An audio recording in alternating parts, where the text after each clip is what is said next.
All right, welcome back to another Across the Line podcast. Mason and I are back. We're going to do a little bit of talk about Tiger's recent injury, the Achilles rupture. Nobody wanted to hear that news. It's pretty painful, especially leading in close to Augusta. We will preview the players a little bit, talk about the golf course, what players we like, some of our past experience playing at the golf course and some tournaments, and then we will get straight into the draft, which I'm excited about. It's a big week and a big tournament. So I'll turn it over to you. What do you think about the recent Tiger injury news? I mean, it's obviously brutal. You hate to see that happen to any athlete, especially when it's Tiger Woods and, it was our idol growing up. So to see that happen is just brutal. He's dealt with, you know, seemingly every single injury you could possibly have. And, I was actually looking at this before the podcast. So he ruptured his left Achilles. And I didn't know this because it's kind of been overshadowed by a lot of the crazy back and knee pain that he had throughout his whole career. But when you actually go back and you look at just his left Achilles in the timeline of everything, in 2008, he had a left Achilles strain. 2009, those Achilles problems persisted. And so he was continually, there was no formal diagnosis of a rupture or tear, and he played through the pain, but there was problems that were persisting. There was another strain again in 2011. In 2012, he had a left Achilles injury at the WGC Cadillac. And then the rest of the injuries ended up happening back, knee, had to pull out a lot of events from 2015 to 2021. And then he had that car accident in 2021 where there were, major leg fractures in his right leg. And so he's had obviously incredible injuries throughout, but the left Achilles has actually been something that has been overshadowed. And now for it to be ruptured is, obviously horrendous, especially at this point in his career when he's, approaching 50 years old. So it's brutal, hate to see it and wish him the best in recovery. But what are your thoughts? Yeah, I mean, it sucks. Like you just said, he's had about every injury that you could possibly imagine in the book.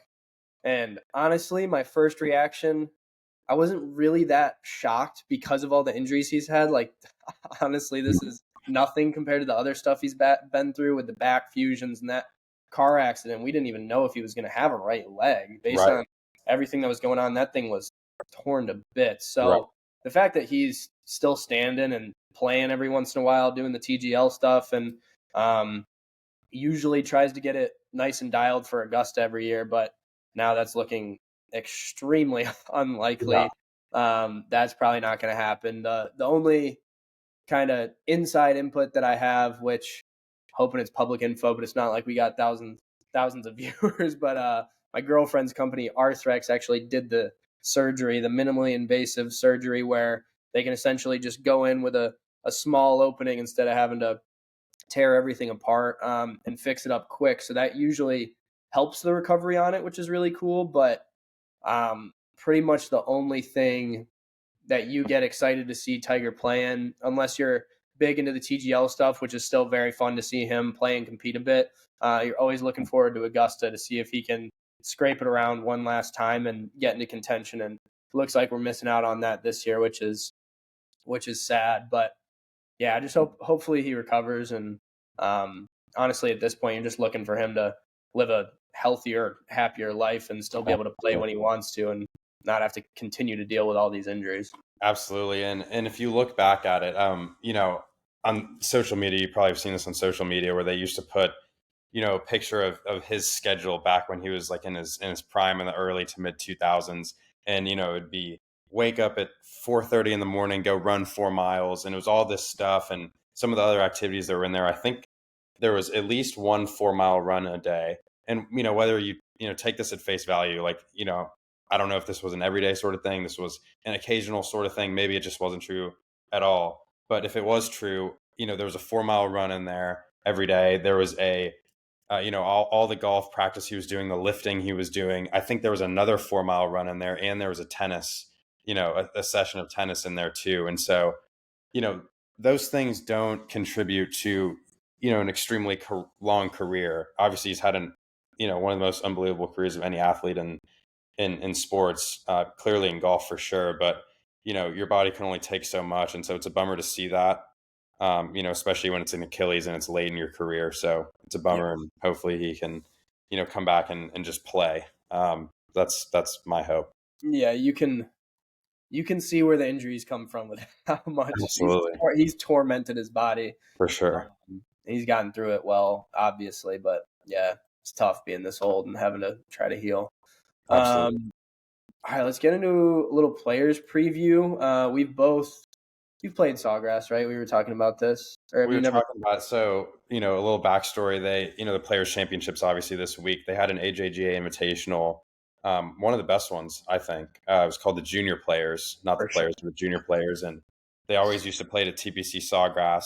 I'm sure you played in it multiple times, but the one year that I played in it, it was the year that they were making, they were redoing certain parts of TPC Sawgrass, and so they shifted it over to Sawgrass Country Club. I actually played exceedingly well that week, but it was a bummer that I didn't get to, play TPC.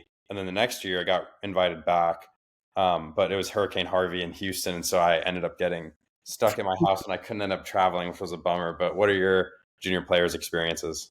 Yeah. So I played there in an FCWT really early on in my tournament career. I think the first round I shot like 93, something like that, and then played a little bit better the second day, got it down into the 80s. I actually played with Frankie Sappin Oh there yeah, the yeah, first time I met him.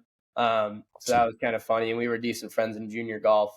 So that was my first experience, and then I had the same thing. I think I got into the junior players the year before it had to get the redo. Yeah, So I think I played then before the redesign, played in the one that Sawgrass Country Club, and then I don't think played in the junior players after that, but I have played the course since the redesign, just like recreationally. I think we incorporated it into a trip when I was seeing Todd, who nice. coaches and works out of Sawgrass. But gosh, it's like I kind of have a love hate relationship with the golf course because it's sweet, but there's some holes where it's like, oh, this is kind of dumb because a lot of those, like when you see some of those windows, Yeah, TV, like number two right. comes to mind, like those tree lines. Like if you want to hit a fade, you really can't Can't do it. unless you want that start line to be super precise, or you have to hit 3 wood. Right. And there's just a lot of trickery when it comes to Pete Dye. He makes the visuals really tough on you. He makes shots look really intimidating, but if you pull it off, that's why you see the low scores that a lot of the time happen when you win there. If you're hitting the fairway, you have a lot of short irons and you can take advantage. But if you start spraying it a little bit, it can get scary quick out there. But it's a really, really cool golf course. Obviously, the iconic 17th hole, 18 is an unreal finish, 16 is such a sweet par five. So it's always an event. If you don't, even if you don't watch kind of Thursday through Saturday and you're a casual viewer, this is one you turn on to see the Sure. last couple hours to see if anybody can make a run. Yeah, for sure. And that finishing stretch with 16, very reachable par five. You hit a good drive, you can get an iron there. 17's a wedge. Clearly, Sunday back right pin is a tough one, but you could use that slope, try to get it close, make a birdie there. And if you hit a good drive on 18, those are three holes where you can, make a little comeback. Ricky Fowler did that a little while ago, back in 2015, I believe, when he hit Yeah, that 3 wood on 16 that looked like it was going in the water for sure, and it got that incredible bounce. I believe he made eagle there, and then yeah. um, did I believe he birdied 17 too. Whatever it was an incredible finish. And Mm-hmm. so it always seems like, to your point, it's always exciting coming down the stretch. And you also make a good point on, Pete Dye's design about, the visual aspect of the course. There's those like tiny bunkers, that he puts out there. A lot of it's visual, but a lot of it's super penal. If you get in there, then, you have to navigate that. And then I was watching a video before, we were filming this podcast, and they were talking about like some of the small things in his design work, creating the bulkheads on the side of the water so the sight line down 18 looks really tight, and it's a yard could be the difference between water, and you're hitting, you're dropping from 290 yards out, or you might have a wedge in for your second shot. And so clearly if there was a gradual bank there with grass, the results would probably be similar, but like the bank there makes it, it looks more egregious for whatever Yeah, reason. So as a result of that, you see a ton of guys bailing out right, and the bailout right there is essentially dead. yeah, And so you yeah. see a lot of guys punch it through into the water. maybe they don't get it out of the trees, maybe they keep it in the rough. And so those are like the little things in the design work. Those bulkheads just make, the it makes it very hard for you to want to be really aggressive there. And when you bailing out's not exactly good either. So it's just those little things, and such a fun event to watch for sure. Yeah, I think that's why it makes it so entertaining to watch, because you get the best players in the world onto a golf course where it's either you pulled it off or you didn't, and Right. like 1 foot is the difference between birdie and double, like that. Exactly. That'll make you want to turn it on. Absolutely. So what would you say at premium here? I don't really think of like a bomber's golf course. I think of a lot of precision and then good iron play for the most Yeah. part. And then from there, obviously, everybody has to make, whoever's going to win has to make some putts here and there. But um, there's not a ton of holes where it's like a big advantage to distance. Maybe on some of the par fives, you can get closer, like 16, if you can get it more around the corner. Right. Sure, that's helpful. But for the most part, there's a lot of holes where you don't even necessarily need driver, and it really is just putting yourself in a good spot in the fairway, angle to the pin. And honestly, even some holes you can be in the fairway and still have tree trouble. A lot of those Right. seat lines are super tight, not just off the tee. So I think of dudes who are going to hit a lot of fairways and then are really precise with their irons. For sure. I think that's a good point. You'd know better than me, considering you've played it a lot more than I have. But when you look historically at the scores from 2015 to 2024, they're always in the -10 to -20 range. So very on par with what, is to be expected with a PGA Tour victory. You're not having Kapalua scores where guys are shooting 28, 30 under. And you're also not having US Open at Shinnecock when they bake out the greens and, one or two over even wins. So, it seems like a very tough course to me. And again, I haven't played it. You'd know better than me on that. But it's also a course where, as you said, if you can put it in the right spots, you can take advantage with some good iron play. And, if you're just giving yourself 15, 20, 25 feet all day long, you're going to be able to make some putts on those greens. And, Yeah. you see a lot of the best players in the world win here. Scotty winning in 24 and 23, Justin Thomas in 2021, Cameron Smith in 2022, and he was playing incredibly well. Rory in 2019, Ricky Fowler in 2015. And so, there's a history of a lot of, some of the hottest players in the world, but also some of the best in the world winning here. So I wouldn't be surprised if that trend continues and another huge name wins this week. But maybe we'll see, a sleeper contend, and that's always fun. Yeah. Our, UT friend Doug Gam seems to contend in this event quite a bit. And so, we can definitely look to see something like that too. For sure. Yeah, Doug always plays well here. That would be He sweet. does. All right, I'll share my screen for the wheel of names. Let's do it. What do we got here? All right. That working? Let's see. Is this for first pick? Yeah. I don't know if I want first pick this week. I know. Oh! Yes. Yeah, I got it. Perfect. You have a decision. I really want it. I don't know. It's gotta be hard not to take Scotty though. Oh, it is, but I kind of he hasn't been like the dominant Scotty that we saw last year up to this year. Yeah. And oh gosh, I was watching some of the Arnold Palmer last week. He hit some really ugly looking putts. He's working with the claw, but he's still Scotty, right? It is Scotty. Yeah, I can't justify taking anybody else, especially when his odds are still plus 360, and he would be going for a three-peat? It would be a three-peat. Yeah, exactly. I mean, -17 in 2023, -20 in 2024, won by 5 in 2023. Has a great track record here. I honestly I don't think he's gonna win, but he'll play well, so I'll take him for sure. But he wouldn't really be my pick to win, but he's Scotty. And honestly, like what we just talked about with how you need to play this golf course, he hits his driver extremely straight. He obviously hits it far enough, but his iron play is the best in the world. So even though he hasn't been playing as well as he has in the past, I think he can hopefully just figure out a way to make enough putts and still stripe it around to get himself into contention. I think that's definitely the pick. If I got the first pick, I think, you have to pick him. I mean, and the odds clearly demonstrate that in winning the last 2 years. And it's just Scotty. I mean, how do you not pick him right now? Now you go back to back.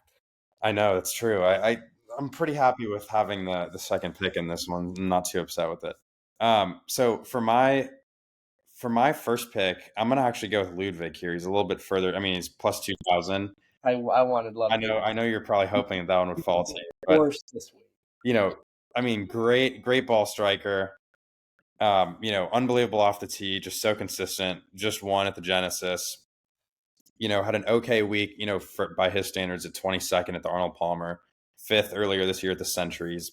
Playing incredible golf and just such a good ball striker. I don't know how I don't take him. Now this is where it gets a little bit more interesting. Rory's up there for sure. Colin Morikawa, Xander, all people that actually have better odds than Ludwig to win this week. Justin Thomas is also there, but I'm looking in the Rory, Colin, Xander camp. Probably going to stay away from Xander just because, I don't know. I just, he had the injury and, he's seemingly getting back right now. He has had a good track record here. He's gotten runner up last year in this event and also in 2018. So he has success here. So that's a tough one. But I mean, Rory at plus 800, I'm just going to take Rory again, a great ball striker. I just think I have to take him. He's had some really good performances this year, one at Pebble Beach. So I'm going Rory and Ludwig as my first two picks. Yeah, I like that. What did you just say? When did Rory win here? Rory won here he won here in 2019. I think that's when he got that like new TaylorMade driver, I believe, and he just absolutely put on a driving clinic and actually only won by 1 over Jim Furyk that year. So, it just goes to show like what we were talking about earlier, not a bomber's paradise. You can't just spray it all over the place. You got to play good golf. And, Rory won that year. And I just remember some of those drives he hit on 18 were just incredible, like 350 yards, laced it right down the middle, had a wedge into 18. And hopefully you can do that for me this year. It's my hope. Sure. All right. So now I get back to back. I get top of the second round or back of the second round, top of the third. Yes. And then you'll get back to back after that. Yes. Got to be strategic here. Yeah, extremely. Okay, so first things first, I'm a little bit in between Colin and Xander here. I think they both have the game to play well and win, but kind of like you were saying, he's just been a touch sketchy with the injury and hasn't been on. How's Colin been playing? I think he's been playing really well. I mean, he almost won last week. Right? So, yeah, he was up there last week. Hill. So he's obviously playing some really good golf. Yeah, and I feel like he's the perfect example of what plays well at this golf course. He's one of the best iron players in the world, keeps his driver in play. So I'm going to go Colin with my second round pick. I like that pick for sure. Hopefully he gets hot. And then this might be a reach. Oh, I think I know who you're going to go with, and But with you getting back to back down here, you're going to take him. He's been hot as a pistol, maybe one of the best Americans in the world. Oh, I know you're going to take it. Won last week, got the monkey off his back. Give me Russell Henley. I was literally on his PGA Tour profile right when you said that. He's got the name down there. He's just a flusher. He flushes it. He hits the ball so well. He can shape it both ways off the tee, which is good for that golf course. Good iron player. And he's been playing like he might be one of the sneakiest players on tour. Like you never hear about him. Yeah. But he's so dang good. He is just like hovers around top 20 in the world no matter what. I mean, what is he now? OWGR after that last week. He's 7th now, up from 14. Ended last year at 17. So he's super consistent. I think this is a good golf course for him. Hopefully there's no hangover after the win. But I like that pick a lot, and I need to snag him. So I want him on my team. Definitely a great pick. I really wanted him, but I was on his profile right when you said that, and I was thinking plus 4,500. He's maybe like 10th down on the list. I was thinking there's no way he's going to go past Hideki on this pick. So I was thinking, okay, I'll definitely get Henley and I'll definitely get somebody else.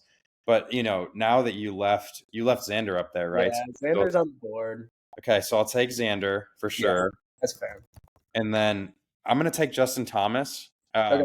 That'll kind of knock out our top 6 there on the the odds list. I mean, when you look at Justin Thomas's year, let's see what he is on the FedEx Cup. He's got to be up there. He's number 14th on the FedEx Cup. He's having a really good year so far. And when you look at his results just for this year, he's had second at the American Express, sixth at the Waste Management, and ninth at the Genesis. So he's had a lot of really good performances in there. And so, I'm gonna go with Justin, and that'll be my next pick for sure. Did he he's played well here before too. Last week. Yeah, he won in 2021. Yes, he did win in 2021. Yeah, won in 2021, 14 under. That week, and I think kind of that year too, he brought out that like low screaming hook.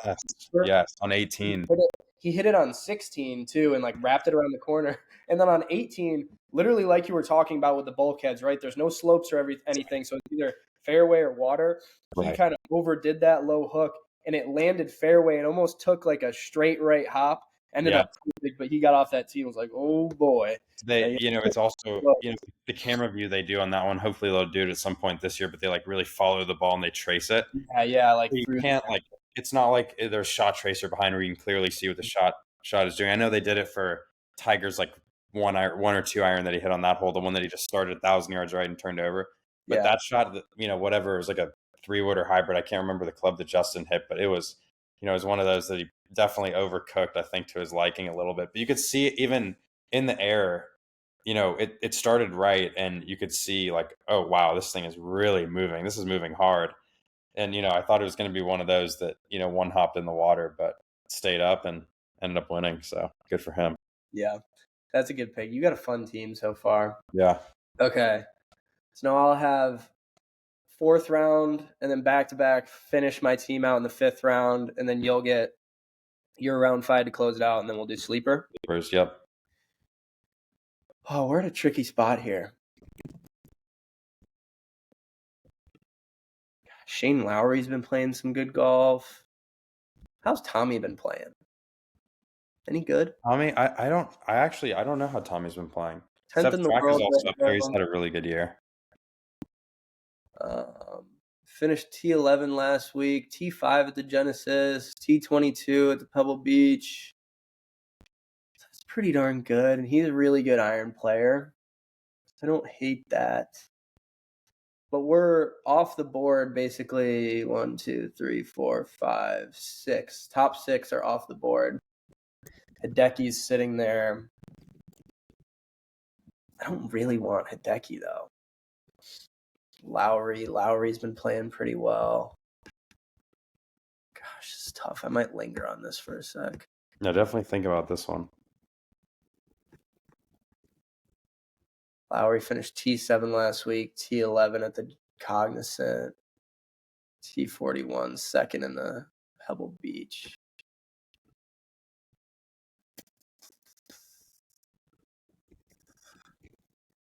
I'm going to take Tommy. Okay, I like that pick. He's a really good iron player, and he just flushes it. Again, it just seems like a good golf course to where it's a lot of execution. It's like, can you hit this shot or not? For sure. And Tommy's one of those players where I think he can hit that shot more often than a lot of guys. Gosh, Keegan's been playing some good golf. Straka's been playing good golf. Sung Jae's a good iron player.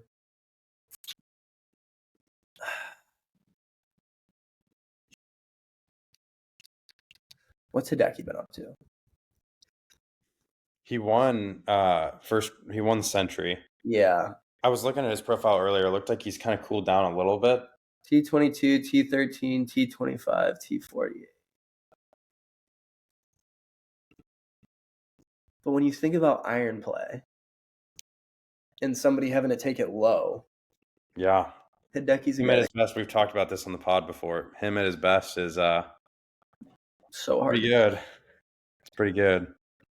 I mean, I'm not in love with it, but when I look at my other options, like a Cantlay, Lowry's been playing well, but I don't love him here. Sung Jae, Straka, like there are some other options for sure, but I like Hideki the most out of all of them. So yeah. I'm gonna go Fleetwood round 4, and then close my team out with Hideki, which I like. I think we're both following the kind of the blueprint for TPC Sawgrass. I think so too. I think our players.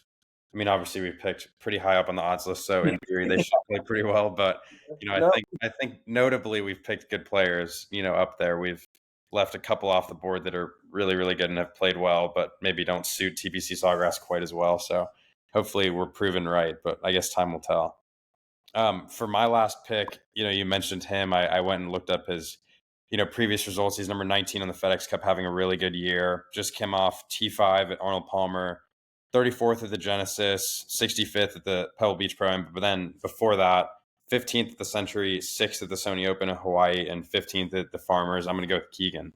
good pick. I like Yeah, that. I think that's a good pick. Drives the ball notably well. I think he can play well this week. And when you look at those results, they've all been super, super solid this year. Could get a top 10. I think he's, for my fifth pick, going to be a good, steady top 25, top 30 guy, which is what I'm looking for. Yeah. Side convo to that, is he going to play himself onto the Ryder Cup? I know. It's such an interesting thing. And, it's coming up, later this year, right? Or is that? Yeah. Yeah, the Ryder Cup's this year. Yeah, of course. Yeah, and so it'll be really interesting. I mean, right now it's got to be right. I mean, when you OWGR, he's the 7th best American, and you can say the OWGR is still skewed because of Liv and whatnot. Like Bryson's hanging down here, and maybe you think about a Brooks too. I really haven't been following Liv much, but like it's hard to say he doesn't deserve it right now if he keeps playing for well. Sure. Absolutely. I wonder if he'll do if it comes down to a captain's pick. It's weird. It's weird. I know. I agree with that. I think if he maintains the level of golf he's played or exceeds the level of golf he's been playing, like let's just say he wins once or something, or just has a bunch of like top tens. I think he can make a really good case. He might just be an auto pick. Yeah, he might play himself into it. He might play himself into it, and then at that point, obviously, he's on the team. But I think it's harder to the heat's on a little bit more if you pick yourself and then underperform as the captain. So yeah. I don't know. I see it both ways, but I don't see any reason right now. I wouldn't think that it's a wild pick at all. I would, think that he's been playing definitely well enough to be. I feel like also being a Boston guy, like that New York City crowd is going to be rowdy, and he's so intense in those team matches. Like I love when he gets going. So yeah, unless he kind of starts crapping out, I feel like he should be on the team. Honestly, I agree for sure. Okay. Sleeper? Yeah, do you want you'll get first sleeper since I got first pick? Okay, yeah, that's fair. Okay, so I was looking forward to this one. You can take my I'm not going to, but they have the same I believe they have the same odds. They're both plus 11,000. Yeah. I actually think that's crazy for the guy I'm about to pick, considering his last finishes have been 4th. When you go back 5 events ago, tied for 2nd, 13th, 6th, and 4th. Number 8th on the FedEx Cup, having an unbelievable year, Michael Kim. Michael Kim, that's what it sounds incredible. And so I'm surprised his odds are way down there. I mean, with that level of golf and, doing it at, the Waste Management, at the Phoenix Open, and then doing it at Genesis, Mexico Open, doing it Cognizant and the Arnold Palmer, and finishing those high in those events with, Bay Hill in there, with, the Mexico Open course with, I guess not Riviera, is Torrey Pines, and TPC Scottsdale in there is pretty incredible to do that. So for sure, Michael Kim is my sleeper, and he's been playing incredible. So how could you not pick him? Yeah, I mean, these odds obviously get skewed with who people are actually betting on, and not a lot of people know about. Right. So that's got to be why he's down there. For sure. A good value play, to be honest. For sure. I got this. I mean, okay, so first of all, Doug Gim is obviously a great option, but I took him for our waste management draft. And I don't know if I want to go back to back with him, but he does play well at the players. He plays really well. He's always been up there at the leaderboard, it seems like. I know, which is so wild. He gets into this event and then finishes top 20 all the time. Yeah. How did he do for you at the Phoenix Open? I think he made cut. We Yeah, had everybody make the cut, which was wild. But we then he like did. We did. T49, Yeah. which isn't great. I want to try to find players. He finished T16 last year. Doug did. Yeah, and then I'm sure if you Oh, go back into his, so I like that pick. Okay, I'm in between him and Ben Griffin. okay. Ben Uh, Griffith's been playing well too. Those are yeah, both good picks. he played well at the Cognizant too, Yeah. and he was, I mean, in contention for a while. And yeah, he finished T4th. And Doug played pretty well there too. And honestly, PJ National and Sawgrass are like kind of similar Florida courses. Right. Like, a Right. lot of trouble, and again, it's either you pull the shot off or you don't. Both Um, exciting finishing holes too. You have the bear trap, and then you have the exciting finish at the players with 16, 17, 18. Okay, but this is going to, I think, determine it for me. Griffin missed the cut last year at the Players, and we've been talking about how Doug, for whatever reason, like horse for course, Yeah. plays well here. So give me Doug Gim. That'll Yeah, I like that. follow the Longhorns as well. Good. Um, and yeah, it's weird how well he plays. I know it's funny.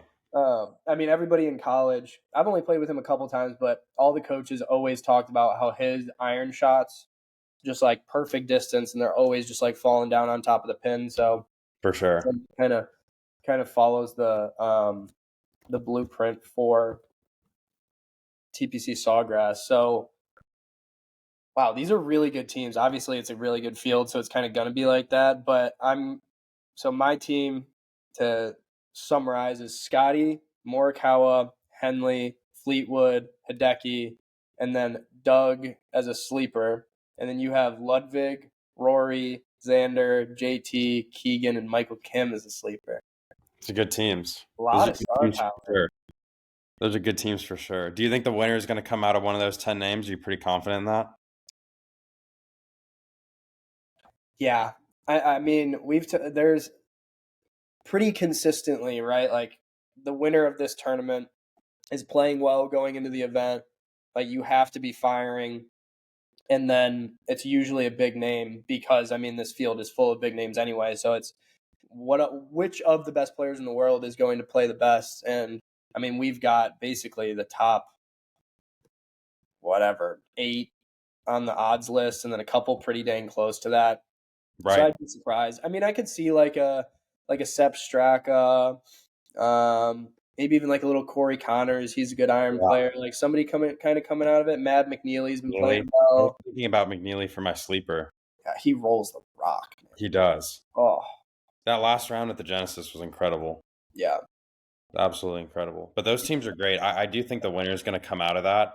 I think March is kind of when, the players now, obviously they kind of shifted, when the event takes place.